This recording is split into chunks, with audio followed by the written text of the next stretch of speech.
Jadi saya mohon selama ini Anda sudah baca, tapi mungkin hanya rutin saja. Napa rutin saja? Jadi barokahnya ngaji ini kamu punya kekuatan atau punya semangat membaca karena ini surat yang luar biasa. Ibarat gini, kalau sampean tanya, saya juga sering mikir, masa Gus hanya surat kok punya kekuatan seperti itu? Di dunia ini kata Allah, mulai Nabi Adam sampai kiamat, nggak ada yang bisa menandingi kekuatan kalimah. Kalimah itu kata-kata. Nggak ada yang bisa menandingi kata-kata. Misalnya Anda nge-grab, berangkat istri cuek, berangkat cuek. Itu beda dengan ketika meskipun satu kalimat, wes Pak, muga-muga dilindungi pangeran, mugi-mugi jenengan selamat. Itu menjadi teduh dan semangatnya luar biasa karena kayak mendapat support. Jadi kira-kira kalimat itu hubungannya kita dengan Allah, Fatihah itu seperti itu. Kamu melafadzkan satu kata-kata yang dibenarkan langit bumi, dibenarkan aras, dibenarkan malaikat, dibenarkan semua penghuni di dunia ini. Sehingga itu efeknya luar biasa. Itu seperti gini ya, kamu cerai sama istri, terus nikah lagi katut babon. 10 tahun anak kamu dididik, ibunya benci kamu. Dan memang Anda layak dibenci. Duwidek. Dan sampai nggak pernah manggil kamu Pak. Suatu saat kamu tentu rindu kan ingin dipanggil bapak oleh anak kamu. Suatu saat anak ini manggil kamu Pak E. Wah, itu senengnya bukan main. Hanya sebuah kata-kata. Makanya kadang-kadang orang itu tanya sama kiai, ijazah lafadz ini gunanya apa sih? Itu ijazah-ijazah itu untaian kata-kata. Yang kata-kata ini dibenarkan langit dan bumi dan aras dan para malaikat sehingga efeknya itu luar. Nah ibarat seperti itulah, kamu melafadzkan Fatihah itu melafadzkan kata-kata yang dibenarkan Allah dan Rasul dan semua malaikat, semua penghuni langit. Maka ini efeknya pasti luar. Nah di sini lah orang-orang dulu itu tahu keramatnya itu sehingga ketika melawan Belanda, melawan Jepang dulu itu kalimat-kalimat itu menjadi mantra yang luar biasa. Doa yang luar biasa. Tapi di era modern karena orang sudah tidak ngerti itu, dianggap itu mantra, jimat, khurafat, bid'ah, waduh ribet meneh malah. Sebetulnya tidak seperti itu. Memang kata-kata ini kekuatannya luar biasa. Sama kesakitan hati kamu juga karena itu. Ngojek wangilan. Lha Pak di bojo kok kowe gagah tok kere. Wah, iku seling terus mesti. Padahal kalimat itu kan tidak melukai secara fisik, tapi apa kerjanya sesuk saras-sarasen. Karena terus dengan pengadilan seperti itu kan, ngapain kerja demi perempuan yang seperti ini? Lagi-lagi kata-kata ini luar. Nah bayangkan kalau kata-kata itu adalah kalimat yang diajarkan Allah lewat Rasulnya, lewat malaikat Jibril. Kayak apa kekuatannya itu? Nah, kira-kira Fatihah itu gitu. Kalimat yang baik, kalimatan thayyibah diajarkan oleh Allah dan Rasul. Kayak apa kira-kira kekuatannya? Pasti luar biasa. Wong support yang dikatakan istri kita, anak kita aja luar biasa. Apalagi ini support yang diajarkan Allah dan Rasul.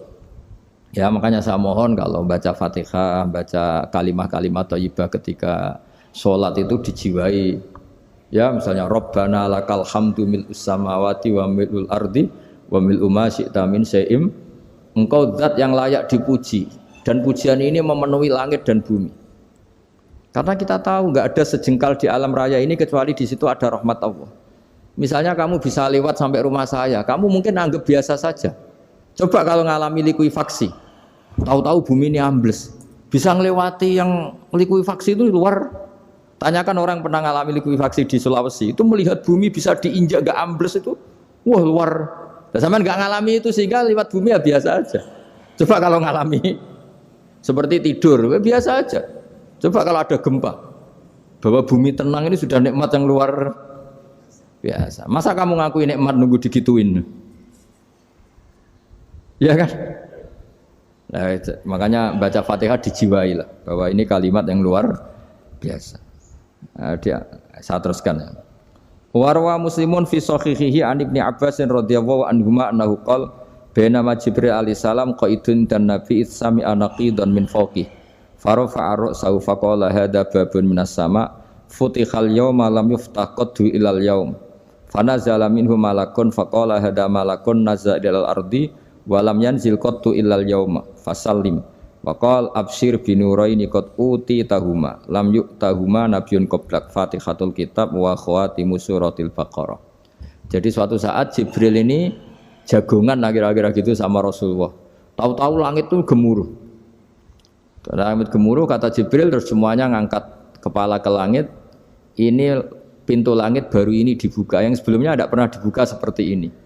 Turunlah malaikat, yang malaikat ini pun malaikat spesial, yang nggak malaikat murahan lah kira-kira gitu, yang nggak pernah turun ke bumi kecuali juga saat itu. Dengan penyambutan yang luar biasa, dengan semuanya tidak pernah terjadi. Hanya karena bahas surat Fatihah. Jadi ini surat yang luar biasa, pengawalannya lewat malaikat yang spesial, nggak pernah turun di bumi kecuali saat itu. Penyambutannya juga nggak pernah seperti itu, baru seperti itu. Jadi semuanya itu spesial. Nah, kenapa ini spesial? Karena di situ ada isi puja-puji kepada Allah Subhanahu wa ta'ala. Ada ikrar kita, alhamdulillah rabbil alamin, ar-rahmanir rahim. Ikrar ini penting. Kalau contoh paling gampang gitulah. Kamu punya istri selama ini cerewet terus. Suatu saat ngomong, "Pak, tak angen-angen ra ono wong lanang koyo sampeyan." Wah, itu langsung tidak ada lelaki sebaik engkau. Itu sama senengnya, masya Allah. Karena ada ikrar dari seorang istri ke kamu. Nah, bayangkan kalau ikrar kita sebagai hamba diakui oleh Allah Subhanahu, maka ikrar ini akan dicatat sebagai kebaikan kita yang kita panen nanti di akhirat. Karena ada ikrar. Kita ikrar bahwa alhamdulillah rabbil alamin, kita ikrar ar-rahmanir rahim, kita ikrar maliki yaumiddin, kita ikrar iyyaka na'budu wa iyyaka nasta'in. Sampean misalnya jadi orang Indonesia, ketemu orang Indonesia yang makmur di Jerman, terus lupa Indonesia. Kamu orang Indonesia? Enggak, saya enggak orang Indonesia. Mangkel gak kira-kira? Mangkel. Karena salah ikrar kan gitu. Ya, jadi saya mohon jangan anggap kalimat itu hal yang biasa, tapi luar biasa. Nggih, ngoten mawon. Assalamualaikum warahmatullahi wabarakatuh.